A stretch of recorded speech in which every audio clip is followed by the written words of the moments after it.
Camil, Muy buenas noches a todos, todas y todes. Y es un gran placer estar con ustedes y muy agradecido por haber organizado este encuentro. Y muchas gracias a Jubileo Sur Brasil, muchas gracias a Beverly que organizó todo ese panel. Y un gran placer enviar un caluroso saludo a nuestra hermana Nora Cortiñas, está siempre parada con el pueblo de Haití en todas las crisis, en todas las luchas, en todos nuestros sueños. Así que yo voy a hablar brevemente y aprovecho para felicitar a los panelistas que han hablado antes de mí, que han aportado elementos básicos para entender la complejidad de la crisis que estamos viviendo hoy. Así que yo voy a limitarme a tres consideraciones. Bueno, primero es importante caracterizar un poco el momento que estamos viviendo. Después vamos a señalar algunos elementos explicativos que tienen, por supuesto, sus raíces en la historia de Haití y en las estructuras de dominación del imperialismo y de la oligarquía. Y al final hablaré de la resistencia que el pueblo haitiano está oponiendo heroicamente frente a la enorme violencia, a la terrible violencia que sufrimos. Y en ese sentido hablaremos de algunas iniciativas, en particular del Frente Patriótico Popular, que es un intento nuevo de articular fuerzas progresistas que pueden dar una respuesta a la situación actual y enfrentar los desafíos más importante para el pueblo haitiano hoy. Así que la situación es tremendamente difícil. Estamos frente a un terrorismo de Estado que ejerce una violencia permanente contra el pueblo haitiano. Y hoy estamos hablando, pero hoy se produjo un nuevo masacre en Bel Air, ¿no? Donde grupos paramilitares entraron en Bel Air y empezaron a matar. Es la tercera vez en poco tiempo que estamos viendo ese tipo de masacre, ¿no? Así que todos los días, pérdidas en vidas humanas, secuestros, violaciones, matanzas, y es un pueblo que está viviendo prácticamente un estado de sitio, un terrorismo de Estado, con una violencia enorme que se ejerce contra los luchadores democráticos, contra los defensores de derechos humanos y contra el pueblo en general. Y uno de los blancos privilegiados en ese momento son los barrios populares urbanos. Y bueno, yo he vivido aquí en Haití muchos momentos de crisis, pero es sin duda el peor momento, donde la gente tiene miedo de salir a la calle, incluso durante el día, ¿no? Temiendo los secuestros y el accionar de los grupos paramilitares. Y esa violencia que se ejerce contra el pueblo haitiano, y uno de los blancos también son las mujeres, Sabine habló de eso, y se utiliza las violaciones y la violencia contra las mujeres como elemento de desarticulación de las comunidades, ¿no? Como un elemento muy importante para destruir los lazos de solidaridad dentro de las comunidades. Y esa violencia está insertada dentro de un plan global de la extrema derecha haitiana que desde 2010 tomó el poder, secuestró el poder de manera totalmente ilegal con el apoyo de los imperialistas y con el apoyo de Naciones Unidas durante el tiempo de la ocupación. Y en ese sentido es muy importante subrayar que esa violencia es una violencia que tiene como objetivo fundamental quebrar toda posibilidad de organización popular, toda posibilidad de proyecto popular como respuesta a la crisis y como un intento de reinstaurar el ambiente de la dictadura duvalerista de los 29, 30 años que sufrimos entre 57 y 86. Y es importante subrayar la conexión que existe entre PHTK y la derecha latinoamericana, porque el imperialismo articula nuevas formas de prácticas políticas como intento para retomar el control total del continente, ¿no? Y después del periodo 98-2015, donde muchas alianzas progresistas habían logrado cierto nivel de control del poder de Estado, y estamos en una coyuntura donde el imperialismo está haciendo todo lo posible para cambiar el juego político y articular una nueva derecha. Y si analizamos los discursos, las prácticas de un tipo como Bolsonaro, parece mucho con el discurso de Trump o el discurso de Martelly y de Jovenel Moïse. Así que es muy importante ver esa nueva derecha como una respuesta estratégica del imperialismo dentro de otras respuestas, como por ejemplo la militarización, ¿no? El aumento de los presupuestos militares, el aumento de la cantidad de barcos agresivos en el Caribe, etc. Así que estamos ahora en un golpe de Estado, un presidente cuyo mandato finalizó ya desde el 7 de febrero de 2021 y que está ejerciendo el poder, un poder absoluto desde enero 2020, y de enero 2020 hasta la actualidad entró en un proceso sistemático de destrucción de todas las instituciones, el Parlamento, la justicia. Ahora acaba de destruir un poco también la UPC, que era una instancia de defensa de los ciudadanos, y una instrumentalización, bueno, destrucción de las instituciones, reducción de su mandato o instrumentalización al servicio de ese proyecto de terrorismo de Estado de la extrema derecha. Y la Policía Nacional, por ejemplo, está totalmente quebrada y está al servicio de ese proyecto y está conectada con el accionar de los paramilitares en los barrios populares.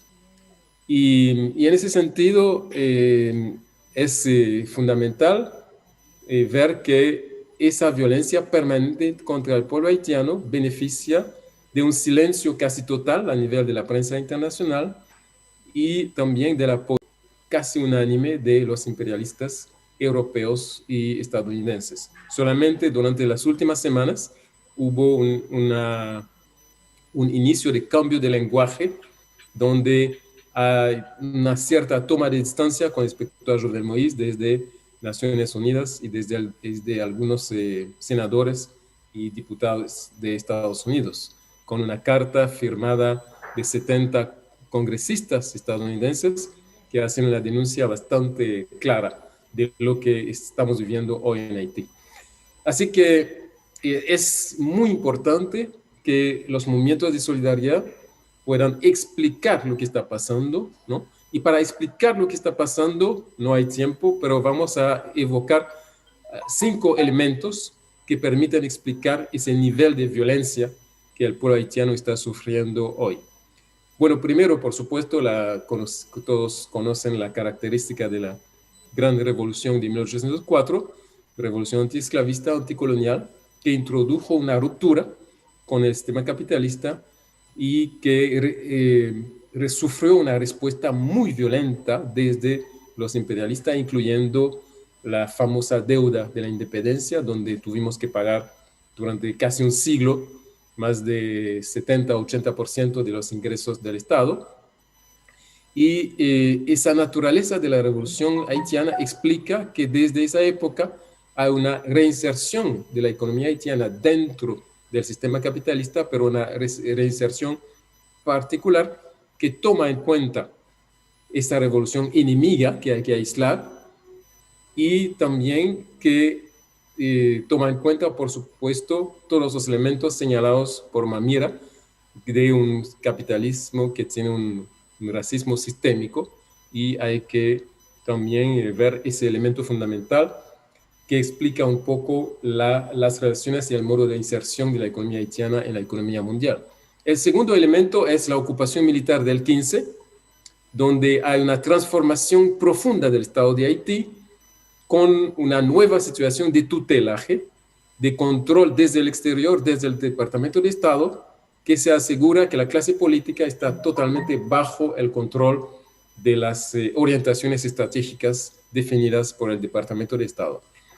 Y es contra ese tipo de régimen político que el pueblo se sublevó, en 86 con un potente movimiento popular que estaba reclamando dos cosas fundamentales: el fin de la dictadura y la transformación del Estado. El pueblo en la calle decía, debemos cambiar el Estado, ¿no? Y ese movimiento popular muy potente quería cambiar el juego político y quería introducirse como actor dentro del juego político. Y frente a eso, la oligarquía haitiana y Estados Unidos y los imperialistas reaccionaron con una tremenda violencia para destruir esa posibilidad de participación política. Y esa violencia se expresó a través de muchas medidas. Por ejemplo, los grupos paramilitares, que ahora se llaman G9 y aliados, pero desde 86-87 tuvimos grupos como los Engledo, los Attachés, etc. Es ya una continuidad de esta forma de respuesta desde el imperialismo y la oligarquía, introduciendo nuevas fórmulas de violencia. Por ejemplo, la cuestión de los secuestros, que se intensificó mucho durante la ocupación militar de la MINUSTA, es un fenómeno totalmente nuevo en Haití. No se conocía, y ahora es un fenómeno recurrente, masivo. Estamos hablando, por ejemplo, desde octubre del 2020 hasta ahora, un aumento de 200% de la cantidad de secuestros. Una situación terrible, ¿no? Así que nuevas formas de violencia y también una articulación siempre que existe entre esos grupos paramilitares, la Policía Nacional, el Ejército cuando existía y el gobierno, ¿no? Y ocupaciones militares, sufrimos varias ocupaciones militares, a veces de más de 20,000 soldados extranjeros, y la más larga fue la MINUSTA, que ocupó el país durante 13 años, con un balance trágico, ¿no? De muertos del cólera, de destrucción de las instituciones y de afianzamiento de las relaciones de dependencia con la economía norteamericana, incluyendo la dependencia alimentaria, ¿no? Y así que la ocupación militar fue un momento muy importante, y hay que entender que esa ocupación militar no tenía solamente el objetivo de reducir esa posibilidad de la participación popular en el juego político, pero tiene también un aspecto geopolítico, porque Haití se encuentra exactamente en la ruta marítima entre Cuba y Venezuela. Así que para Estados Unidos es un asunto estratégico evitar una alianza política entre Haití, Cuba y Venezuela. Y están listos para hacer todo lo posible para evitar eso, que sería un paso hacia una pérdida del control de la cuenca del Caribe. Y eso es sumamente peligroso para Estados Unidos en un momento donde hay una disputa hegemónica, donde hay una transición hegemónica y donde China está ya muy presente en la cuenca del Caribe con inversiones muy importantes, ¿no? Así que hay que ver que también el terremoto del 2010, que fue un momento de vulnerabilidad, de fragilidad, que fue utilizado por el imperialismo para aumentar el nivel de dependencia y acelerar el nivel de destrucción del Estado. Así que la revolución de 1804, la ocupación del 15, la respuesta al movimiento popular de 86, las ocupaciones militares durante el periodo de transición son elementos clave para entender la situación actual, y también lo que ya señaló el camarada Buteau, las políticas neoliberales aplicadas de manera sistemática a partir del 83 y que han desarticulado gran parte de la capacidad productiva del país, creando una dependencia alimentaria terrible frente a Estados Unidos y frente a República Dominicana. El año pasado, 2020, fue el récord, donde importamos 244 millones de dólares de arroz, un arroz que podemos producir aquí, y Haití, pequeño país pobre de 12 millones de habitantes, es el tercer importador más importante de arroz norteamericano en el mundo, ¿sí? Así que frente a esa situación, el pueblo haitiano siempre estuvo movilizado. El pueblo haitiano siempre estuvo resistiendo. El pueblo haitiano estuvo siempre proponiendo otras vías, otras fórmulas y proponiendo salidas frente a esa situación totalmente inaceptable y con un costo humano elevado. Y la situación económica actual es terrible, ¿no? Estamos hablando de 2 años de recesión, estamos hablando de una caída del valor del gourd con respecto al dólar de más de 157% en 10 años. Estamos hablando de una inflación superior al 26%. Estamos hablando de un déficit impresionante a nivel de las cuentas públicas. Y estamos hablando también de un deterioro a nivel de las condiciones de vida. La cantidad de gente que sufre hambre dobló durante el gobierno de Jovenel Moïse, y los organismos hablan de 4.4 millones de gente que están en una situación de emergencia humanitaria. Así que la resistencia haitiana fue permanente, admirable, y durante los 4 últimos años entramos en un ciclo permanente de movilización. Por ejemplo, para darles una cifra, durante los 6 últimos meses de 2020, hemos contabilizado 80 manifestaciones por mes. 80 manifestaciones por mes, ¿no? Y durante ese ciclo de movilización de los 4 últimos años hemos conocido movilizaciones amplias que superan a veces 1 millón de habitantes y 1 millón de participantes. Pero ese fuerte ciclo de movilización se enfrenta a la oligarquía y al imperialismo que sigue soportando esa dictadura. Ya te pasaste 5 minutos. Así trata de redondear un poco. Okay. Y uno de los... sí que esa gran movilización tiene una debilidad. Es una debilidad organizativa, ¿no? Mucha movilización, mucha lucidez política, un crecimiento muy importante a nivel de la conciencia política de la gente, pero debilidad organizativa. Así que para construir nuevas respuestas organizativas, nosotros participamos en CUMBIT, que es una agrupación de organizaciones políticas, sindicales y populares, que está presente todos los días en las movilizaciones, que está presente todos los tiempos en la calle, que fue CUMBIT que introdujo el concepto de la transición de ruptura y que trató de dar un contenido a una visión que permite empezar a construir las bases de una ruptura con el sistema de dominación y con el imperialismo.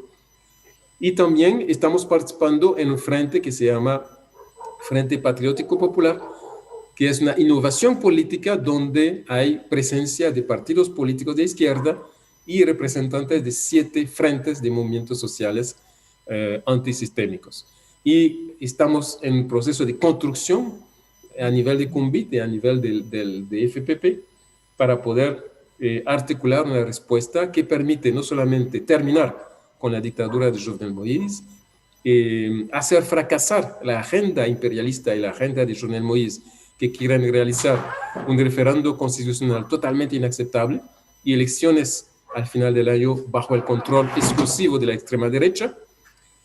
Y estamos también luchando para abrir un espacio de transición política que permite echar las bases de una transformación profunda de la sociedad haitiana para avanzar hacia lo que podríamos decir que la revolución haitiana de 1804 no ha terminado y la revolución debe seguir, y la revolución de 1804 con la ruptura radical con el sistema capitalista es actual y debe reactualizarse, y para reactualizarse, por supuesto, necesita lazos permanentes, activos, calurosos de solidaridad con ustedes. Muchas gracias.